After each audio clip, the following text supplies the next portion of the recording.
अनुवाद की अब अगली क्लास आज चलेगी प्रेजेंट टेंस के लिए।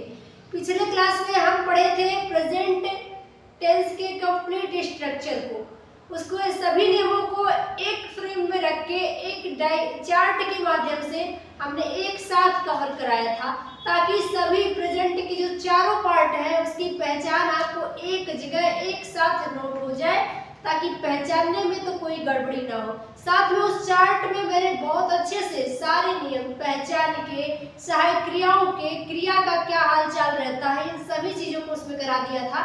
आज हम बस उसको डीप में जानेंगे।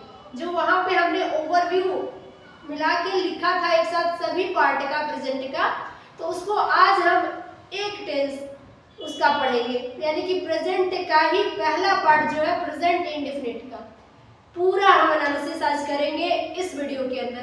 प्रेजेंट इंडेफिनिट की पहचान पढ़ेंगे, इसको पहचानने का क्या तरीका है, इसमें क्रिया कैसी रहती है, इसमें सहायक क्रिया क्या यूज करते हैं, इसके अनुवाद का नियम क्या है, सब जानेंगे बहुत ही डीप में, और बहुत सारा एग्जाम्पल कराएंगे। और एक ही लेक्चर में दूसरे लेक्चर की जरूरत नहीं पड़ेगी प्रेजेंट इंडेफिनिट के लिए। आपको अगर आपने ध्यान से पूरा लेक्चर अटेंड किया, प्रेजेंट इंडेफिनिट टेंस आपको जिंदगी में कभी नहीं भूलेगा।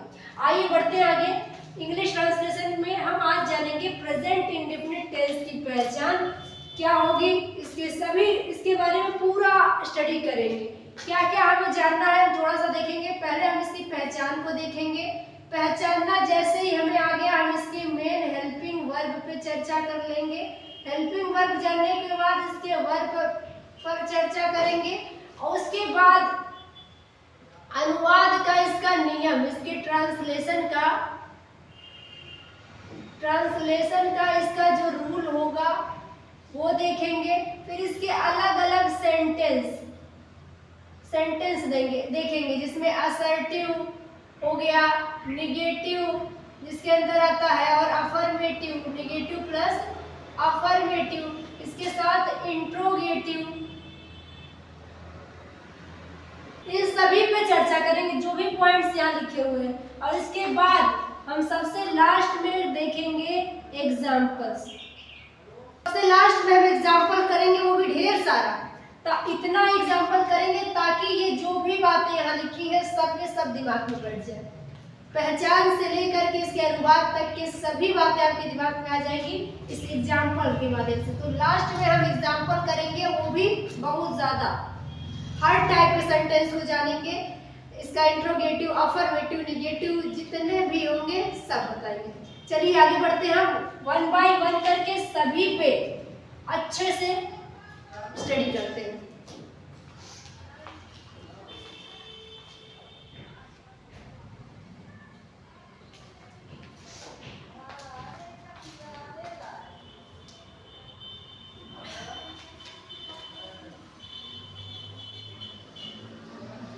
आइए अब बढ़ते हैं, सभी को डीप में जानते हैं। सबसे पहले हम आपको बता दें कि प्रेजेंट का मैंने जब आपको स्ट्रक्चर बताया था तो उसमें कहा था कि प्रेजेंट हो, पास्ट हो, फ्यूचर हो, सभी के चार चार पार्ट होते हैं। इसमें सबसे पहला प्रेजेंट इंडेफिनिट आता है। प्रेजेंट के चारों पार्ट में पहला नंबर किसका है? प्रेजेंट इंडेफिनिट का। तो सबसे पहला हमें इसके बारे में क्या करना है, इसके पहचान को जानना है, जो अभी मैंने बताया आपको, ओवरव्यू दिया है। इसका इंट्रोडक्शन देखेंगे, कैसे जानेंगे किसी टेंस को, या कोई सेंटेंस दिया है तो कैसे दिया होगा तो हम उसे कहेंगे कि ये प्रेजेंट इंडेफिनिट टेंस में है। आइए देखते हैं। किसी भी हिंदी वाक्य के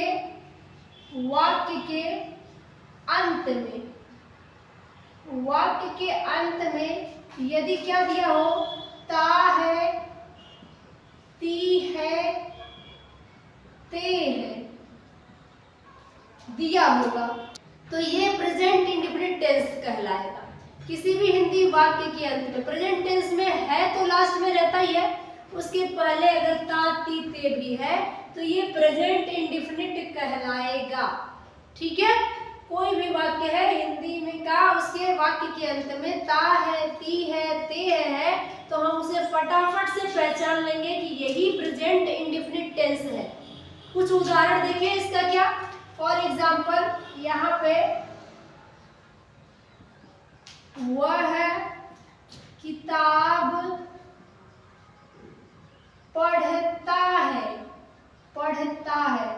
तो यहाँ आप क्या दिख रहे हैं, इस वाक्य के अंत में है और इसके पहले ता। तो ता है, ती है, ते है, यही बताता है कि ये क्या है, प्रेजेंट इंडेफिनिट टेंस है। तो पहचान समझ में आ गई क्या? किसी भी हिंदी वाक्य के अंत में ता है, ती है, ते है तो वह प्रेजेंट इंडेफिनिट है। तो पहचान बस छोटा सा ही है प्रेजेंट इंडेफिनिट का, इतना ही। ठीक है, अब पहचान पे तो चर्चा हो गई, अब दूसरी बात आ जाइए, जानेंगे हेल्पिंग वर्ब। हेल्पिंग वर्ब क्या क्या होता है इसमें? प्रेजेंट इंडेफिनिट टेंस में हेल्पिंग वर्ब दो होते हैं। कौन कौन से होते हैं? एक होता है आपका डू और एक होता है आपका डज। डज एक होता है डू और एक होता है डज। दोनों का प्रयोग होगा, लेकिन कहाँ कहाँ होगा तो यहाँ इस बात को अच्छे से हम नोट करेंगे। डू कब लगेगा? अगर दिया हो बहुवचन, बहुवचन यानी कि प्लूरल नाउन या कर्ता।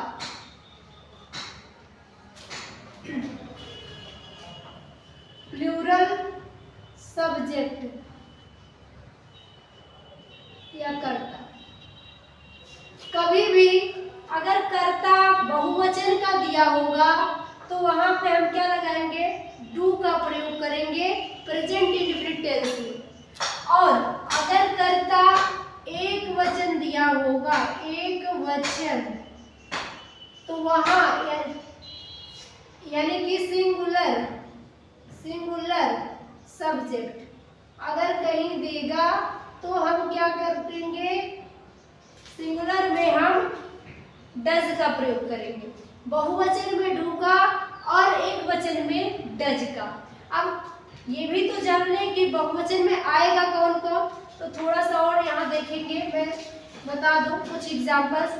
तो बहुवचन में आपका जो आई है ना, इसको भी शामिल करेंगे। आई के साथ कभी भी डज नहीं लगाएंगे, आई के साथ डू ही लगेगा। ठीक है, आई हो गया, यू भी इसी के अंदर आएगा। आई, यू, वी माने हम, दे, और भी हो सकते हैं बहुवचन। तो ये सब किस में आते हैं? बहुवचन में। इन सभी के साथ सहायक क्रिया प्रेजेंट इंडेफिनिट टेंस में डू लगेगी। समझ में आया बात? एक वचन में क्या आएगा? इसमें आ जाएगा ही, शी, इट, किसी का नाम हो, नेम आदि कुछ भी आए एक वचन का तो इसके साथ डज लगेगा। इतनी बात क्लियर है क्या? पहचान हो गया, इसकी सहायक क्रियाएं हो गई। कौन सी सहायक क्रिया एक वचन में आएगा, कौन सा बहुवचन में आएगा, ये भी हो गया।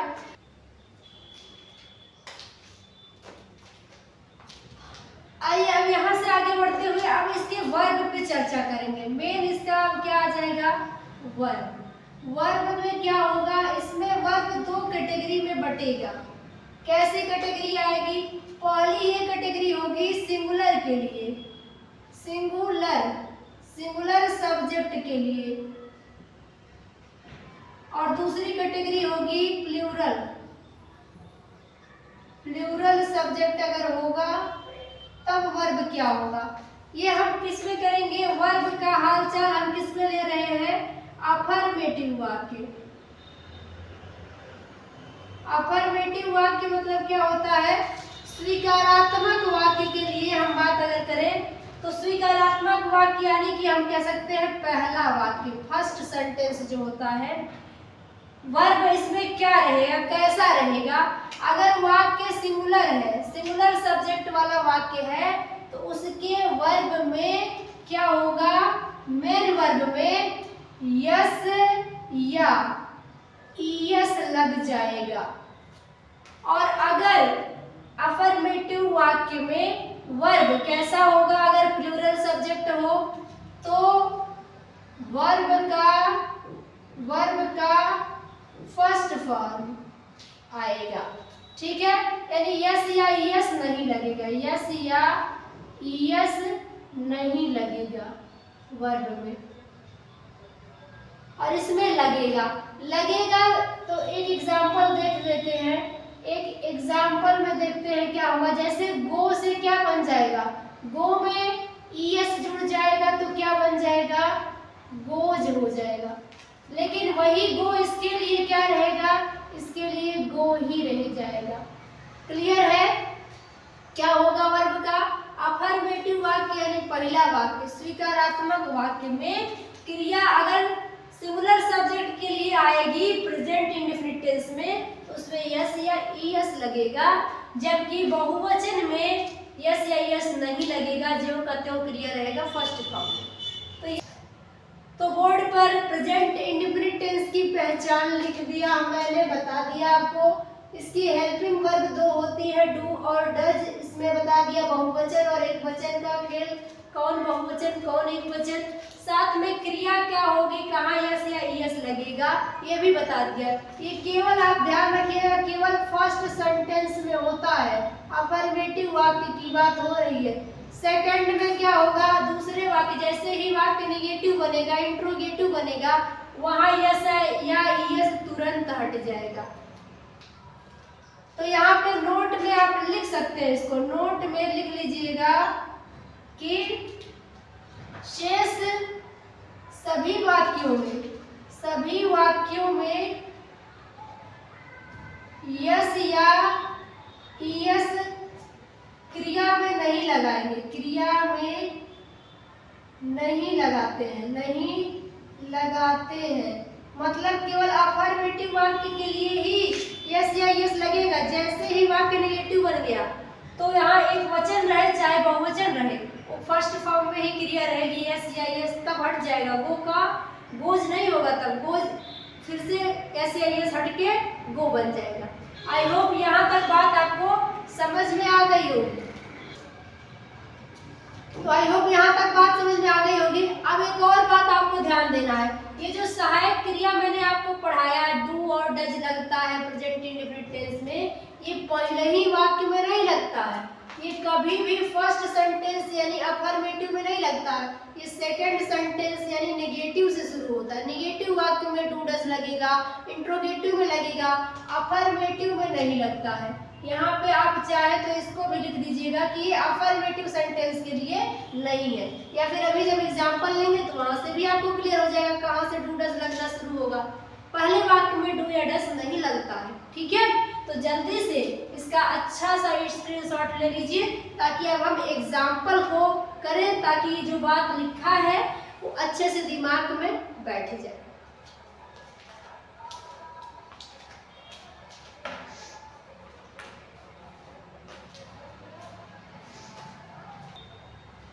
आइए अब कुछ उदाहरण लेते हैं ताकि वो बातें जो अभी तक हमने सीखी वो दिमाग के अंदर अच्छे से फिट हो जाए।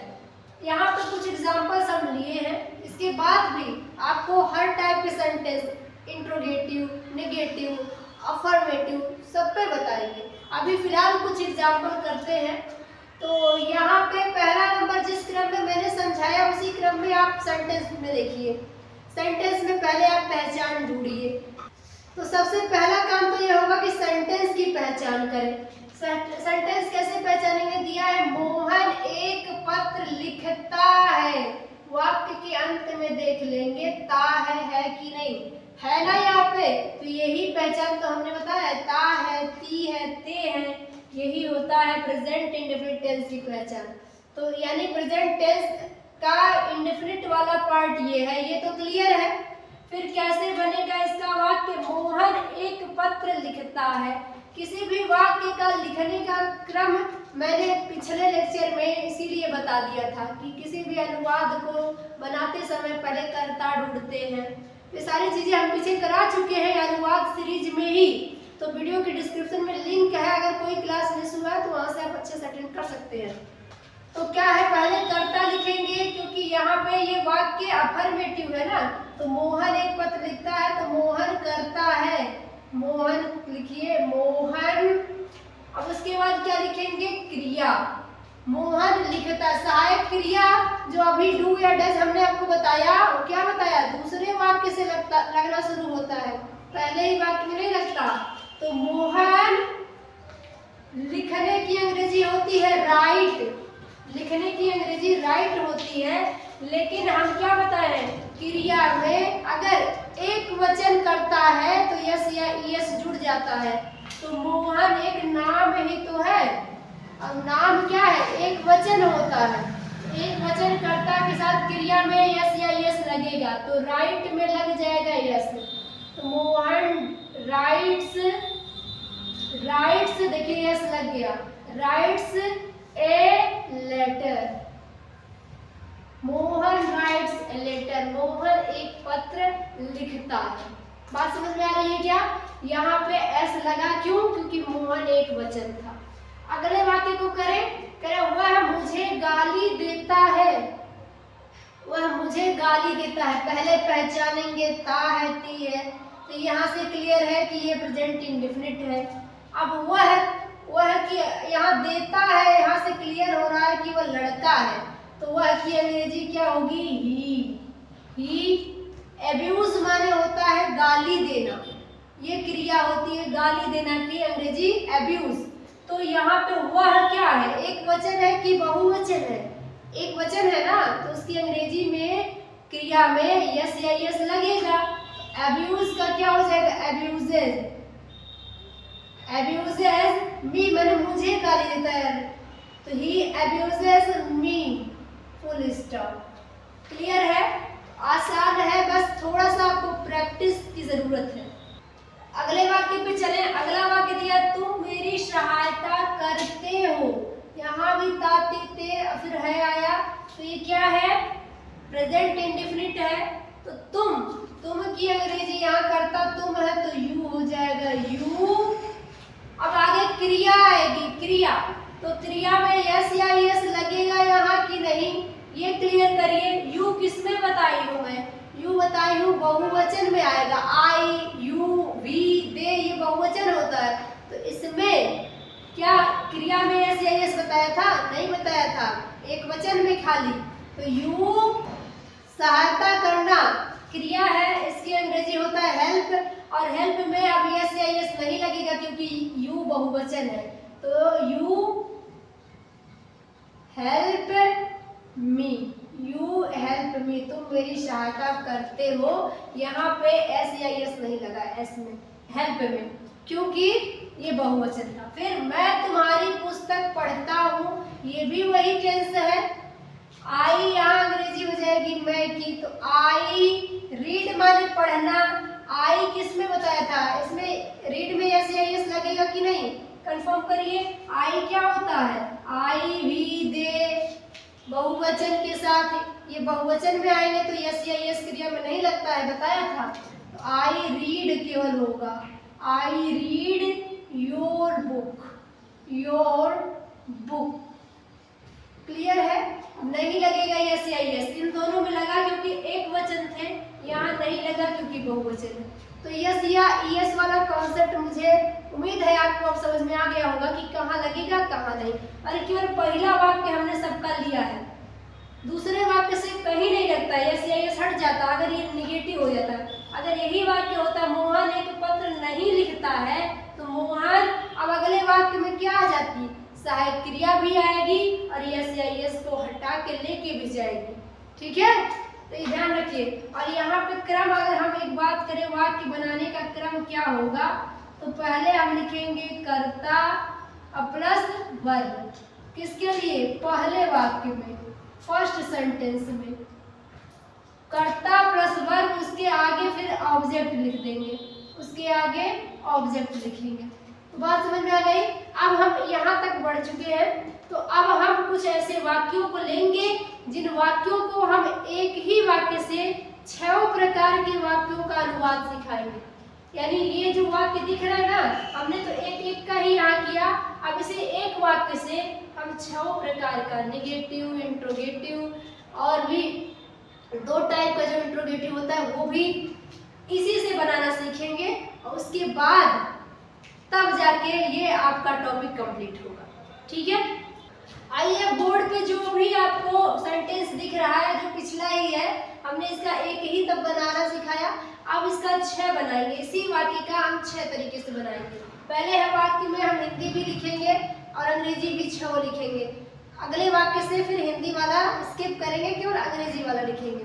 तो दिया है मोहन एक पत्र लिखता है, इसका तो हमने बना ही लिया, मोहन राइट्स ए लेटर। ठीक है, ये पहला वाक्य है। इसी का मैं कहूँ इसको क्या कहते हैं, यहाँ पे अगर लिखे तो ये अफर्मेटिव है, अफर्मेटिव, ये अफर्मेटिव वाक्य है। फिर इसी का हम चल रहे हैं बनाने निगेटिव, निगेटिव, निगेटिव इसका क्या होगा, इसी में नहीं आ जाएगा, नकार दिया जाएगा इसे, तो कहा जाएगा मोहन, मोहन एक पत्र नहीं लिखता है, नहीं लिखता है। अगर यही वाक्य ऐसे बन गया तो इसी को निगेटिव कहते हैं। नहीं शब्द बढ़ के इस वाक्य का फॉर्मेट ही बदल देगा। तो यहाँ पे अब दूसरे नंबर से सहायक क्रिया कूद पड़ेगी, जो अभी डू डज पढ़ाया ना मैंने, पहले वाक्य में तो नहीं आया, यहाँ से उसकी जगह बन गई। तो क्या हो जाएगा, अभी भी मोहन पहले लिखेंगे, मोहन, लेकिन क्या कह रहा है, मोहन एक पत्र नहीं लिखता है।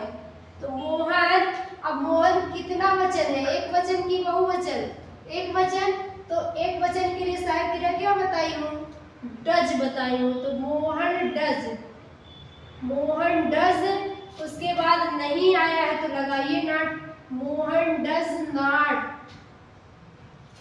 अब उसके बाद क्या होगा, लिखता है तो लिखने की अंग्रेजी हो जाएगा राइट, राइट। अब यस हट जाएगा, पहले वाक्य में ही केवल यस लगेगा, दूसरे से हट जाएगा। Mohan does not write a letter.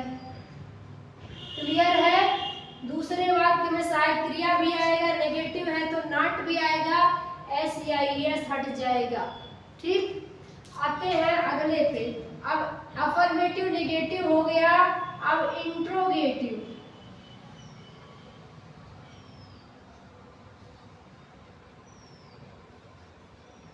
Interrogative sentence को ध्यान देंगे, क्या होगा, यहाँ कई प्रकार का इंट्रोगेटिव होता है।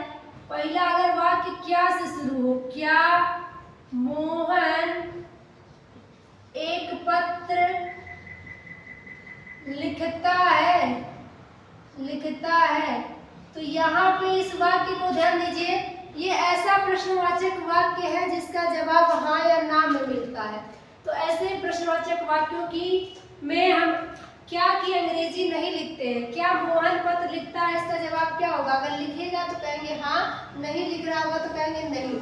तो ऐसे प्रश्न में इसे क्या की अंग्रेजी नहीं लिखा जाता। तो ये सहायक क्रिया जो दी गई है वो किस दिन के लिए काम आएगी, वही इसकी अंग्रेजी बन जाती है। तो वही इसकी अंग्रेजी जब बनेगी तो वाक्य के पहले आ जाएगा।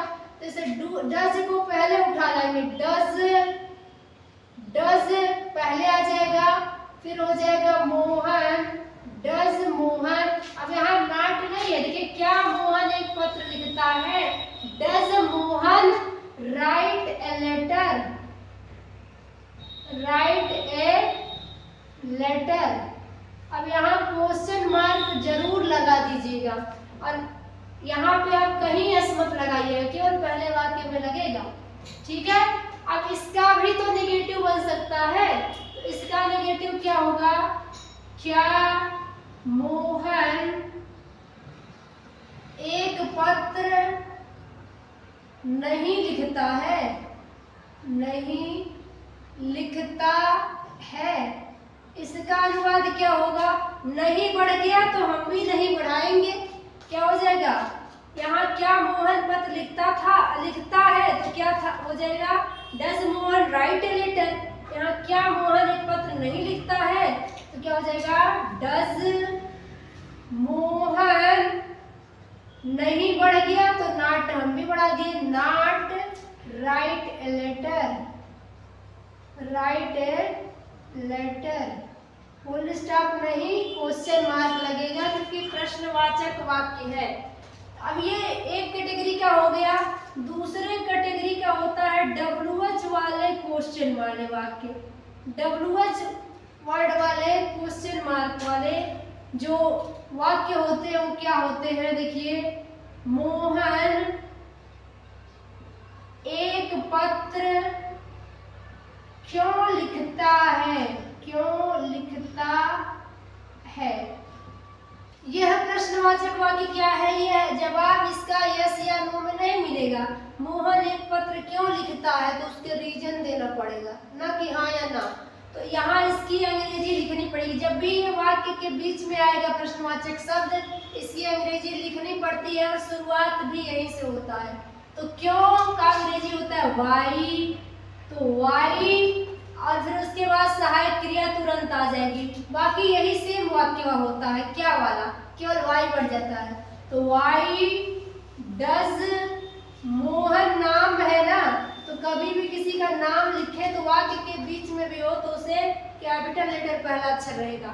तो why does Mohan write a letter, write a letter, question mark. Clear है? यहाँ पे इसका भी तो नेगेटिव बन सकता है, तो इसका नेगेटिव क्या होगा? मोहन एक पत्र क्यों नहीं लिखता है, लिखता है। तो यहाँ नहीं बढ़ गया तो हम भी नहीं लगा देंगे, जहां नॉट आता था वहां नॉट लगा देंगे। तो मोहन एक पत्र क्यों नहीं लिखता है? वाई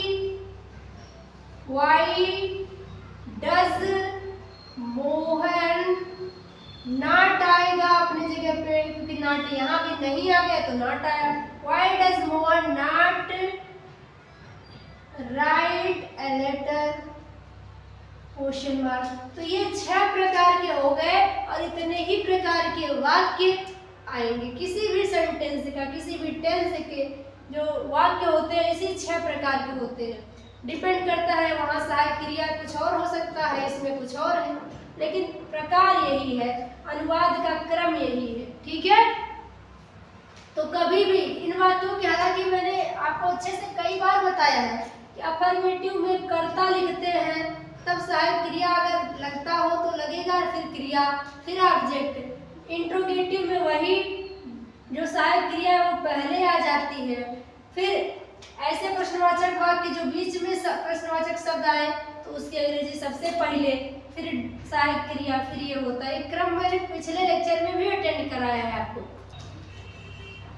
तो इसे जल्दी से नोट करिए। और एक बहुवचन यानी प्लूरल सब्जेक्ट वाला एग्जाम्पल भी मैं लेके 6 वाक्य बनवा दूं और उसके बाद आपका कंप्लीट हो जाएगा प्रेजेंट इंडेफिनिट टेंस।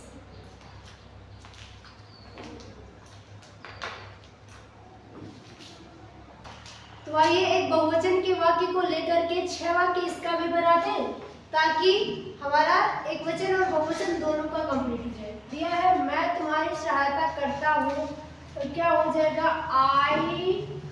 आई बहुवचन है तो इसके साथ क्रिया में यस या यस नहीं लगेगा, तो आई हेल्प यू हो जाएगा। आई हेल्प यू, हेल्प नहीं होगा। ठीक है? अब इसका नेगेटिव बनाना है, तो मैंने कहा है मैं हिंदी नहीं लिखूंगी, तो नेगेटिव में क्या? मैं तुम्हारी सहायता नहीं, यहाँ बढ़ जाएगा, आगे करता हूँ सेम रहेगा। ठीक है? मैं तुम्हारी सहायता नहीं करता हूँ, अंग्रेजी क्या हो जाएगा? आई। अब आई बहुवचन होता है तो इसके साथ डू आएगा सहायक क्रिया। आई डू, नॉट आया है तो नॉट बढ़ेगा नहीं के लिए, not help you, I do not help you. अब अगला होता है इंट्रोगेटिव। इंट्रोगेटिव में कई टाइप का बताए थे, जिसमें क्या वाला था, क्या आगे मैं तुम्हारी सहायता करता हूँ, क्वेश्चन मार्क, क्या मैं तुम्हारी सहायता करता हूँ। तो अब की डू पहले आएगा, वहाँ डज पहले आ गया था, तो डू आई हेल्प यू, और यहाँ भी क्वेश्चन मार्क हो जाएगा। अगला इसका नेगेटिव क्या था? सेम, ये भी सेम, ये भी सेम, नहीं यहाँ बढ़ जाएगा, नहीं करता हूँ, क्या मैं तुम्हारी सहायता नहीं करता हूँ, तो क्या बन जाएगा? Do I not help you. इसी तरह आप वाई वाला या हाउ वाला कर लीजिएगा। तो ये हो गया आपका बहुवचन का। एक वचन और बहुवचन दोनों का ही हमने कर लिया। इसी तरीके से आप बहुत से वाक्यों को लेके प्रैक्टिस कर सकते हैं और यहाँ पे आपका प्रेजेंट इंडेफिनिट टेंस पूरी तरीके से कंप्लीट हो जाता है। तो मुझे पूरा उम्मीद है आपको लेक्चर समझ में आया होगा। अगर कोई डाउट रह गया है तो कमेंट ज़रूर कर दिया करिएगा और वीडियो पसंद आया तो लाइक करना नहीं भूलना है। चैनल पे फर्स्ट टाइम विजिट किए हैं सब्सक्राइब जरूर करके जाइएगा। वीडियो को सभी दोस्तों के पास शेयर कर दीजिए जो किसी भी इंग्लिश कोर्स की तैयारी कर रहे हैं। उन सभी दोस्तों के पास जरूर शेयर करिएगा जिनको अंग्रेजी ट्रांसलेशन नहीं आता है और उनको सीखने की ज़रूरत है। तो उन्हें ज़रूर टैग कर दीजिएगा वीडियो। अपना ध्यान रखिएगा। मिलेंगे अगली क्लास में प्रेजेंट कंटिन्यूअस टेंस को कंप्लीट कराएंगे। तब तक अपना ध्यान रखिएगा। Bye bye, take care, good night.